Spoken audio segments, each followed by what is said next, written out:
तर मी त्या ठिकाणी एक तर अमृतसरची घटना जी आहे ही घटना अत्यंत निषेधार्थ आहे. या डॉक्टर बाबासाहेब आंबेडकरांनी या देशाला संविधान दिलेलं आहे. तो जो पुतळा आहे तो पुतळा आहे आपल्या गोल्डन टेम्पलच्या बाजूलाच आहे आणि गजबजलेल्या लोकांच्या ठिकाणी तो पुतळा आहे. त्या पुतळ्याच्या समोर दगडांचं एक संविधान बनवलेलं आहे आणि तो जो आरोपी आहे त्या आरोपीने अगोदर त्या ठिकाणी येऊन ते संविधान तोडण्याचा प्रयत्न केलेला आहे. त्यानंतर त्या ठिकाणी जी शिडी लावलेली होती ती शिडी त्या ठिकाणच्या महानगरपालिकेने लावली होती. तर ती शिडी जी आहे ती सकाळी लावण्यात आली होती. काही लोकांनी हार घातल्यानंतर ती शिडी काढणं अत्यंत आवश्यक होतं, पण त्या ठिकाणी म्युनिसिपल प्रशासनाने ती शिडी न काढल्यामुळं तो जो आरोपी आहे त्या आरोपीने त्या अगोदर ते संविधान तोडण्याचा प्रयत्न केला आणि तो त्या शिडीने पुतळ्यावर चढला आणि पुतळा तो तोडण्याचा प्रयत्न त्यांनी केलेला आहे. मी त्या ठिकाणी 29 तारखेला भेट दिलेली आहे. प्रशासनाच्या अधिकाऱ्यांबरोबर चर्चा केलेली आहे.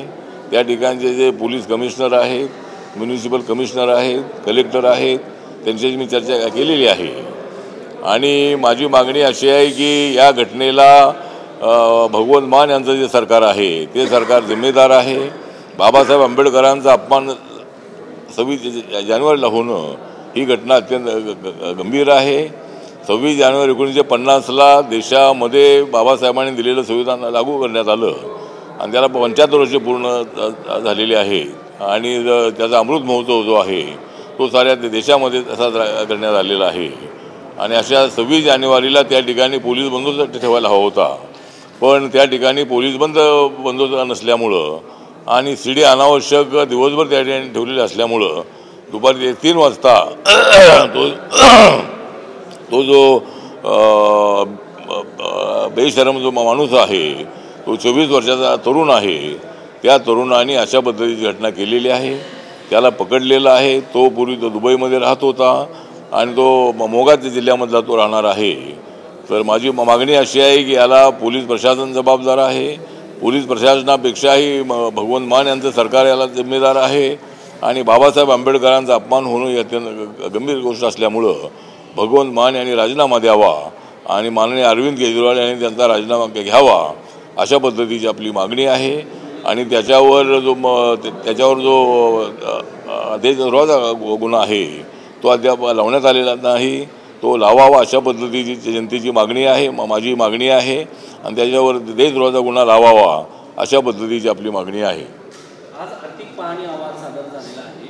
त्याच्यामध्ये भारताचा विकास दर 6.3 ते 6.8 असा सांगण्यात आलेला आहे. मात्र यामध्ये एक भीती देखील व्यक्त करण्यात आली आहे की एआयच्या वापरामुळे मध्यमवर्गीयांचे रोजगार जे आहेत ते जाण्याची शक्यता व्यक्त केली जात आहे. तुम्ही याकडे कसं बघता? काय आर्टिफिशियल इंटेलिजन्स बेरोजगार वाढी असं त्यांनी म्हटलेलं आहे. एआयच्या वापरामुळे बेरोजगारी वाढेल आणि सर्वसामान्य पाहणी अहवालात म्हटलेलं आहे. मला वाटतं की या देशामधली जी बेरोजगारी आहे ती बेरोजगारी संपवण्याचा प्रयत्न आमच्या सरकारचा आहे आणि जो अहवाल सादर करण्यात आलेला आहे त्या अहवालामुळं बेरोजगारी वाढेल असं अजिबात नाही आहे. उलट त्या अहवालामध्ये बेरोजगारांना रोजगार मिळेल कसा, मोठ्या प्रमाणामध्ये इंटरनॅशनल इन्व्हेस्टमेंट आहे ती होईल कशी, या दृष्टिकोनातून आमच्या सरकारचा प्रयत्न आहे. आणि मागच्या वेळेला 10 लाख तरुणींना जो रोजगार आहे सरकारी नोकऱ्या तो देण्याचा निर्णय घेतला होता आणि एका वर्षामध्ये 10 लाख मुलींना नोकऱ्या मिळालेल्या आहेत. त्यामुळं तो जो अहवाल आहे तो अहवाल बेरोजगारी वाढवणारा नसून तो मध्यमवर्गीयांना न्याय देणार आहे, बेरोजगारांना रोजगार मिळवून देणार आहे, स्वयंरोजगारांना संधी देणार आहे अशाच पद्धतीचा तो अहवाल आहे. आणि आज महामहिम राष्ट्रपती द्रौपदी मुर्मूजी यांचं जे अभिभाषण आहे या अभिभाषणामध्ये सरकारने 10 वर्षात केलेला जो विकास आहे त्या विकासाचा अजेंडा हा देशासमोर ठेवलेला आहे आणि अजूनही पुढे आमचं सरकार काय करणार आहे हा जो त्यांचं अभिभाषण आहे ते प्रत्येक माणसाला सामाजिक न्याय, आर्थिक न्याय, शैक्षणिक न्याय देण्याचा प्रयत्न करणार अशा पद्धतीचं त्यांचं अभिभाषण आहे. आणि या अभिभाषणामध्ये सर्व युवा आहेत, त्यानंतर महिला आहेत, शेतकरी आहेत आणि अशा पद्धतीच्या सगळ्या लोकांना त्याच्यामध्ये प्राधान्य देण्यात आलेलं आहे. आणि भविष्यामध्ये आमचं सरकार 2047पर्यंत किती पल्ला गाठणार आहे याची माहिती आदरणीय राष्ट्रपतीजींनी दिलेली आहे. साहेब, राष्ट्रपतींना आज पुअर लेडी, गरीब महिला असं सोनिया गांधींनी म्हटलं. त्यावरून भाजपने टीका केली आहे की हा आदिवासी राष्ट्रपतींचा अपमान आहे, त्यांना गरीब म्हणून म्हणून बिचारी गरीब बिचारी अशा पुअर लेडी असं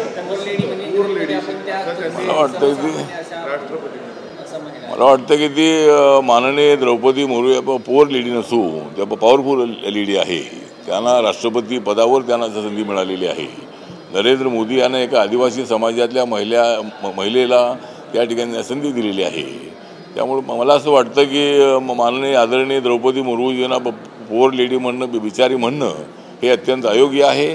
काँग्रेसची टीका जी आहे ती टीका या देशाचा अपमान करणारी आहे, राष्ट्रपतीचा अपमान करणारी आहे. आणि काँग्रेसने सोनिया गांधींनी माफी मागावी अशा पद्धतीची आपली मागणी आहे. भगवानगडाची महंत आहे नामदेव शास्त्री. बीड जिल्ह्यामध्ये भगवानगड आहे, त्याचे महंत आहेत नामदेव शास्त्री. सध्या धनंजय मुंडे यांच्यावरती जे आरोप होत आहेत ते म्हणतायत धनंजय मुंडे जर राजकारणात नसते तर ते संत झाले असते असं त्यांनी म्हटलेलं. याकडे तुम्ही कसं बघता? मला असं वाटतं की राजकारणामध्ये त्या धनंजय मुंडे आलेले आहेत आणि नामदेव महाराज जे आहे ते नामदेव महाराज हे अत्यंत प्रामाणिक असणारे अशा पद्धतीचे महंत आहेत. आणि त्यांनी अशा पद्धतीचे उद्गार काढलेल्या गोष्ट खरी आहे. अनेक माणसं जी असतात ती माणसं एखाद्या क्षेत्रामध्ये आली तर त्या क्षेत्रामध्ये ते अनेक वर्ष राहतात. त्यामुळं कदाचित जर धनंजय मुंडे राजकारणात आले नसते तर ते महंत झाले असते असं त्यांचं म्हणणं आहे. ते त्यांचं म्हणणं बरोबर आहे. मी सुद्धा राजकारणामध्ये येण्याच्या मूडमध्ये नव्हतो. मला फिल्ममध्ये जायचं होतं, पण मी राजकारणामध्ये आलो, समाजकारणातून राजकारणात आलो. त्यामुळं प्रत्येकाच्या जीवनामध्ये अशा पद्धतीचे बदल होत असतात. त्यामुळं महंतांनी जे म्हटलेलं आहे ती गोष्ट खरी आहे की जर ते राजकारणात आले नसते तर महंत होऊ शकले असते. एक मुद्दा यामध्ये असा आहे की एका दलित वॉचमॅनला वाचवताना संतोष देशमुख यांची हत्या झाली आणि त्याच्यावरून धनंजय मुंडे यांच्यावरती आरोप होत आहेत. त्या वाल्मिक कराड हा धनंजय मुंडेंचा जवळचा असं सांगितलं जातं आणि तुम्ही म्हणताय की धनंजय मुंडे यांची संताबरोबर झाली तुला योग्य असेल, कसं सांगता याकडे? नाही, जे नामदेव महाराज म्हटलेलं आहे की ते राजकारणात आले नसते तर कदाचित संत झाले असते. म्हणजे त्यांचं म्हणणं आहे की जे राजकारणात आले नसते तर होऊ शकतात, ते संत होऊ शकतात. पण ही गोष्ट खरी आहे की वाल्मिक कराड यांच्याबरोबर धनंजय मुंडे यांचे घनिष्ठ संबंध होते. परंतु त्या ठिकाणी जो सोलारचा जो प्रोजेक्ट होता त्या ठिकाणी खंडी मागण्यासाठी गेलेल्या 7-8 लोकांना त्या ठिकाणी अडवण्यात आलं. आणि त्यानंतर जो सोनवण्याचा दलित समाजाचा वॉचमॅन आहे त्याला मारहाण करण्यात आली. त्याला मदत करण्यासाठी संतोष देशमुख गेले होते आणि त्या ठिकाणी थोडी झटापट त्यांच्याबरोबर झाली होती. त्यामुळे त्यांना फार राग आला की आम्ही या तालुक्यातले जिल्ह्यातले आम्ही दादा आहोत आणि आमच्यावर अशा पद्धतीनं जो अटॅक करण्यात आलेला आहे बरोबर नाही. आणि त्या रागापोटी संतोष देशमुखांची हत्या करण्यात आलेली आहे. त्यामुळे मला असं वाटतं की डायरेक्ट त्या मर्डरशी धनंजय मुंडे यांचा काही संबंध असावा असं मला वाटत नाही आहे. परंतु नीतिमत्तेच्या आधारावर एवढा आरोप होत असताना धनंजय मुंडे यांनी स्वतः राजीनामा देणं अत्यंत आवश्यक आहे किंवा अजितदादांनी त्यांचा राजीनामा घेणं अत्यंत आवश्यक आहे असं मला वाटतं. ठीक आहे, त्यांचा मर्डरमध्ये त्यांचा हात नसेल त्यांचा, परंतु एवढा त्यांच्या नावाची चर्चा होते आहे. त्यामुळं एक तर आपल्यावर एवढे आरोप होत असताना त्या मंत्रिपदाला चिकटून आणणं योग्य नाही. त्यामुळं काय करायचं ते धनंजय मुंडे ठरवलं पाहिजे. पण मर्डरच्या केसमध्ये काही त्यांचा संबंध नाही असं माझं मत आहे. हिंदी बजेट आहे उद्या, सामाजिक न्याय विभाग आणि काय अपेक्षा आहे आता सामाजिक न्याय आता गेल्या वर्षीच आमचं बजेट 1,59,000 कोटीचं होतं. यावेळेला त्या बजेटमध्ये मोठ्या प्रमाणामध्ये वाढ करण्यात आलेली असेल आणि आमचं मंत्रालय देशाच्या 85% लोकांना न्याय देणारं मंत्रालय आहे. Schedule caste, DNT, OBC, senior citizen, दिव्यांगजन, ट्रान्सजेंडर, अनाथ अशा सर्व लोकांना न्याय देण्यासाठी काम करणारं आमचं मंत्रालय आहे. त्यामुळे आमच्या मंत्रालयाला यावेळेला चांगल्या पद्धतीचं बजेट मिळेल अशा पद्धतीची मला पूर्णपणे अपेक्षा आहे.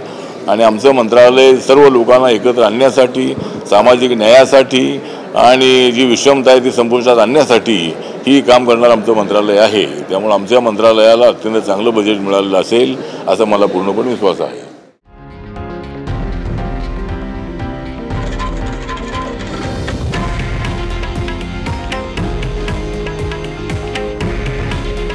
हे आहे देशातील नंबर 1 न्यूज नेटवर्क आणि आपण पाहत आहात TV9 मराठी.